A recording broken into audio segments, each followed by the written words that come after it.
يا جماعة أخباركم إيه؟ ورب كلكم تكونوا بألف خير وصحة وسعادة. معانا النهاردة كده كام موضوع كلهم مهمين وكلهم ليهم علاقة بالأهلي، وأول قصة معانا ليها علاقة بماتش الأهلي وبيراميدز الأخير.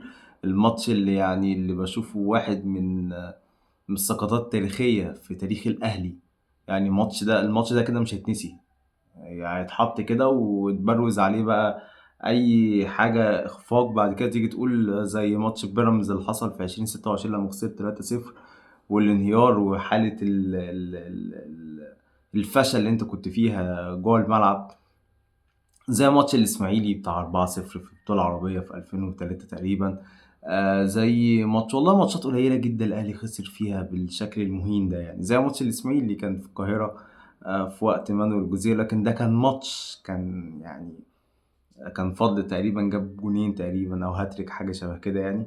لكن ده كان ماتش، لكن لما ترجع في تاريخ الاهلي ما تلاقيش ماتشات الاهلي كان فيها بالشكل المؤسف دوت والشكل الضعيف ده.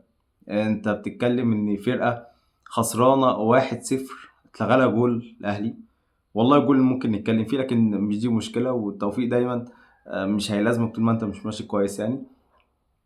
لكن انت كان قدامك بالوقت ضايع حوالي نص ساعة او 25 دقيقة تقريبا، انت سلمت نيمار خلاص. يعني حاجة تكسف في الحقيقة، يعني حاجة تكسف بمعنى كلمة حاجة تكسف. في المقابل ان في 2020 مع فايلر انت لعبت بيراميدز وكنت خسران 1-0 برضو، جبت جونين في اخر 10 دقايق تقريبا. ومع كولر في في نهائي كاس مصر برضه دخل فيك جول، وليد الكارتي جاب جول متأخر جدا جدا، وانت قدرت ان انت ترجع بجول ياسر ابراهيم او كهربا، يعني ياسر تقريبا لعبها وكهربا لمسها، وجول لحمدي فتحي، والواد كان ضيق برضه. لكن دي كانت شخصية لعيبة، انت هنا ما عندكش الشخصية دي افتقدتها. انت هنا عندك لعيب يبدأ يظبط شعره كده، اهم حاجة تظبيط الشعر. وعندك يعني دي اللعيبة اللي عندك يعني، ولعيبة شايفة نفسها إن هي أعلى من الأهلي، وهم أصلا كلهم يعني. أنا يعني خسارة إن إحنا نتكلم عليهم بشكل عام يعني، عندهم أكبر من حجمهم وأكبر من قيمتهم. حتى الجمهور بتاع الأهلي في الماتشات التلاتة الجاية هو هيروح يشجع النادي الأهلي، مش هيروح يشجع لعيبة أبدا أبدا. يعني دول خلاص دول لعيبة كده، المدرب فيه اللي فيه، مدرب يعني بخلاف تقييمي ليستروب. لكن وده مش وقته، وانا عارف ان في ناس هتيجي تقول لي انت قلت كذا كذا، وانا عند جزء كبير جدا جدا من كلامي، ولكن خلاص يا جدع هنقول ان المدرب ده ابن 60 70. فين اللعيبه؟ فين القلب؟ فين الروح؟ فين الاستموات؟ فين الرجوله؟ فين الجدعنه؟ فين روح الفانيله الحمراء؟ مفيش. اللعيبه ما بتموتش نفسها اصلا. من اول حراسة المرمى لغاية الفيرود. انت حراسة المرمى مصطفى شوبير اللي الجمهور كان حاطه ملك وعايز ينصبه كنجم الاهلي الاول، اي كرة فيه جول. ودي مشكلة مصطفى شوبير لما يبقى الحارس الاول وياخد البوش ده ان هو يبقى الحارس الاول، خلاص هو خلاص مبقاش كويس. طول ما هو عارف ان هو حارس تاني وبيبدأ ان هو ينافس محمد الشناوي او ينافس ان هو يكون حارس موجود في منتخب مصر، تلاقيه كويس. لكن هو لما يكون الحارس الاول دايما ما تلاقوش معاك. طيب لغاية الفيرود لو محمد شريف اللي بيلعب وكانه مش بيلعب يعني. يعني ده يمكن ده اللي انا فعلا اقول عليه ان انا كنت غلطان في الكلام، اللي انا كنت متفائل بيه في اول الموسم. وساعتها قلت يعني يفرق ايه جراديشار عن محمد شريف. انا بعترف ان انا كنت غلطان طبعا. طبعا طبعا مليون في المية جراديشار افضل من محمد شريف 200 الف مرة.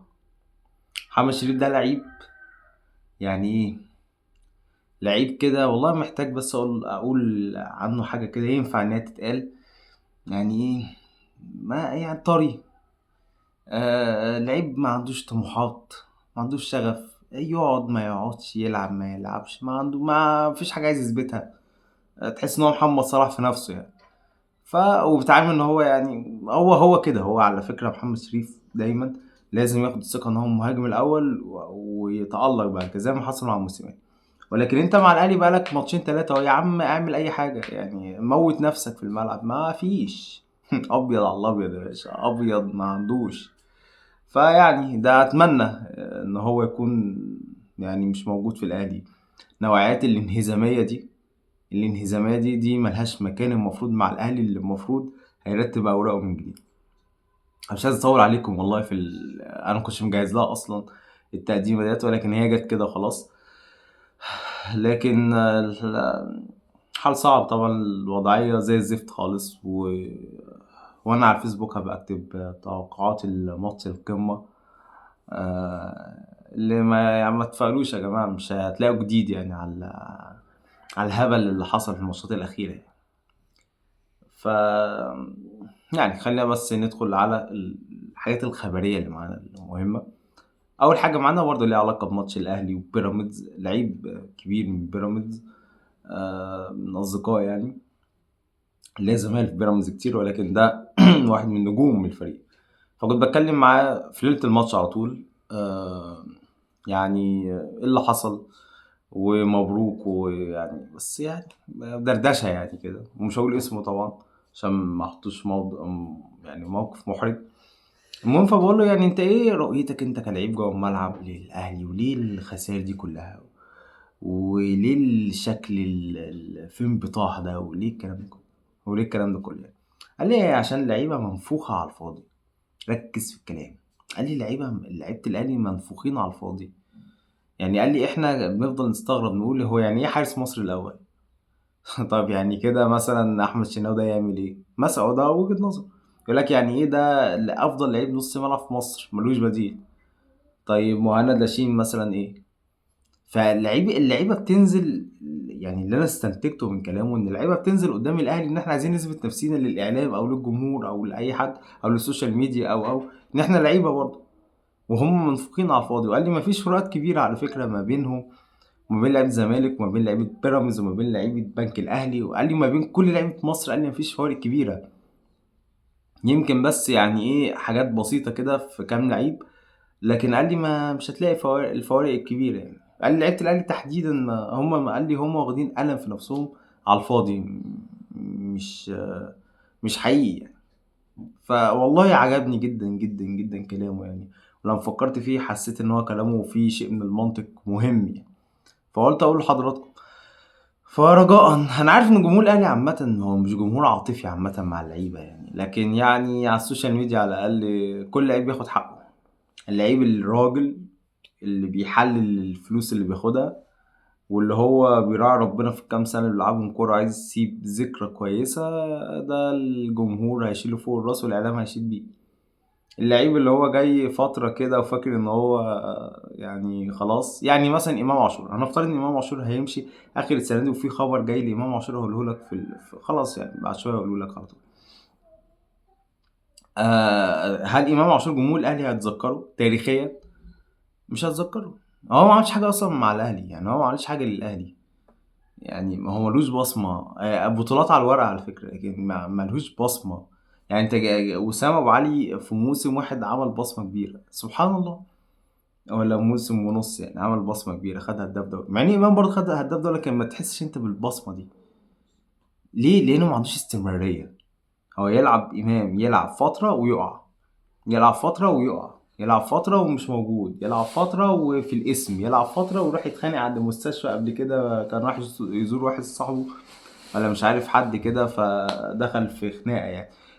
يلعب فترة ويشوف مشكلة مين فلان وعلان، يلعب فترة وما يروحش المطار، يلعب فترة ويروح ياكل من بره لغاية ما يحصل له مش عارف يحصل له ايه، ايه ده؟ لعيب مستهتر بجد والله، لعيب مستهتر فعلا. فهل الجمهور هيتذكره؟ لا. هقول لكم الاعلام هيتذكروا بايه بعد كام سنه، يقول لك كان في لعيب كويس عمل شغل كويس مع الزمالك، بعدين راح الاهلي وعمل ضجه كبيره، راح كان كويس في الاهلي وكانت طموحات كانت عاليه جدا بشأنه، لكن بعد كده ما بقاش موجود خلاص، وراح لعب بقى في اي بلد شويه، بعدين ممكن يرجع الزمالك ولا حاجه كده يعني، وبعدين شكرا خلاص، دي مسيرته. فيعني حاجة مرار يعني. المهم فخليكم حاطين في دماغكم النقطة ديت، إن في لعيبة منفوخة فعلا على الفاضي. طيب القصة التانية بقى ليها علاقة بأستاذ إمام عاشور طبعًا، القادسية السعودي يعني، ويُسأل عن قصة القادسية السعودية اللي مسرّب الخبر يعني، أنا مش عارف الحقيقة. و ولمّا جيت سألت عن الموضوع طبعًا الأهلي ما وصلوش أي حاجة، لا كلام رسمي ولا كلام وِدّي ولا شفوي ولا أي حاجة، تمام؟ فالأهلي ما وصلوش أي حاجة في الدنيا يعني، فلمّا جيت سألت كمان مصادر مُقرّبة جدًا، جدًا من نادي القادسية برضه كلّهم نفوا الكلام ده تمامًا يعني. واللي أنا عرفته بعد كده اللي أنا هاقوله لكم دلوقتي، إن اللي يُسأل عن الكلام ده اللي مسرّبه، يسأل عن الكلام ده اللي مسرّب قصة القادسية أو عنده عرض من دوري الروشن أو الكلام ده كلّه، واللي عنده عرض أهلًا وسهلًا يعني ما يعني هتعمل لي إيه يعني حضرتك؟ بالعكس فلوسك أحسن منّك بكتير. ف ما فيش قادسية لإمام عاشور، ما فيش قادسية لإمام عاشور وما كانش في ومش هيبقى في قادسية لإمام عاشور. نادي القادسية على فكرة نادي كبير في السعودية ونادي إمكانيات مادية عالية جدًا، جدًا يعني وهو دايمًا بييجي بعد ال4 الأوائل في دوري روشن يعني النصر والأهلي والاتحاد والهلال، فما فيش قادسية لإمام عاشور. طيب النقطة التالتة اللي معانا قصة جوزيه جوميز من الألف للياء. طيب هل جوزيه جوميز تارجت للأهلي؟ تارجت للأهلي. يعني هل جوزيه جوميز الأهلي بيفكّر فيه إن هو يكون رجل المرحلة الجاية؟ الأهلي بيفكّر فيه إن هو يكون رجل المرحلة الجاية. ده كلام ما فيهوش نقاش ولا فيه أي حاجة يعني، ولكن الراجل مرتبط بعقد. فيا جماعة قصة الكلام مع الأندية أو مع المدربين اللي عندهم عقود ما بتبقاش كده، يعني أنا مثلًا كنادي أهلي مش هاروح أكلم جوميز يعني، بيكون في وسطاء في النُص بيتكلموا مع الوكلا يعني وسطاء مع وكلا المدرب، فيبدأوا مثلًا يتكلموا يقولوا مثلًا إيه رأيك والّا أنت هتجدد والّا مش هتجدد والّا. فكنت كتبت على الفيسبوك إن هو عنده عرض من نادي هيصعد لدوري روشن، طالع من دوري يالو وهيصعد دوري روشن، وغالبًا يا إما الدرعية أو فيصلي وبنسبة أقل أبها اللي صعد خلاص.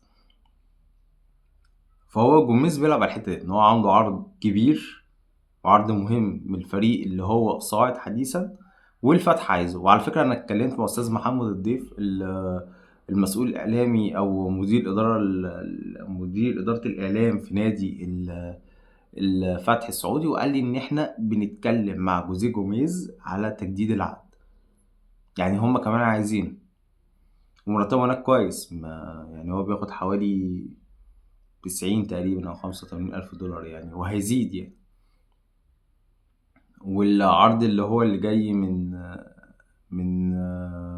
النادي اللي هو اللي طالع لدوري روشن أعلى بشوية، فهو بياخد صافي كده في إيديه المبلغ ده يعني، بخلاف بقى مساعدين وبخلاف الضرايب بخلاف الكلام ده كله، ده المبلغ اللي بياخده في إيديه، ده مبلغ كبير يعني، كان بياخد في الزمالك حوالي 40,000 يعني. فبالتالي والأهلي هيقدر يدفع أكتر من كده يعني، أنا ما قُلتش الأهلي مش هيدفع، على فكرة أنا قُلت الأهلي هيدفع أكتر من كده، والأهلي على فكرة رقم مهم في المعادلة في قصة جوزيه جوميز في تفكيره. ليه؟ لإنك أنت في الآخر أنت جاي برضه النادي الأهلي ونادي مهم ونادي بطولات، لكن هناك برضه في استقرار مهم يعني. هناك هو طالما الأندية ماسكة فيك أنت بتعمل عقد براحتك، بتربط العقد بقى، تاخد فلوسك كاملة، تاخد مش عارف إيه، يعني أنت بتحط بقى إيه رجل على رجل يعني، وفي الآخر أنت هتكون ماسك جوميز هيكون ماسك أندية سواء الفتح أو النادي الصاعد حديثًا لدوري روشن، مش مطلوب منه حاجة كبيرة، مطلوب منه اللي هو يعمل عادي، اللي هو يقعّد الفريق يكسب ماتش، يتعادل ماتش، يخسر ماتش كده يعني، المعادلة بتاعة إن أنت تحط الفريق في منطقة دافئة، فيعني ضغوط أقل. وراجل زي جوميز أنا باشوف إن هو بيميل لحتّة إن هو ما يعيشش في ضغوط أوي يعني، ما يعيشش في ضغوط أوي. أنا على فكرة جوميز هو مدرب كويس، وعمل شغل كويس مع الزمالك يعني، على قد اللي كان متاح ليه وعلى قد طموحات الزمالك، وده مش تقليلًا من الزمالك لأ، ولكن بمقارنة بالظروف اللي هي بيكون النادي موضوع فيها دايمًا يعني، فهو مدرب كويس. ولكن هل لو اتحط تحت ضغط الأهلي و وفلسفة الأهلي دايمًا في الانتصارات والفوز والمكسب والكلام ده كله، هل هيقدر يأدي؟ أنا أشُك.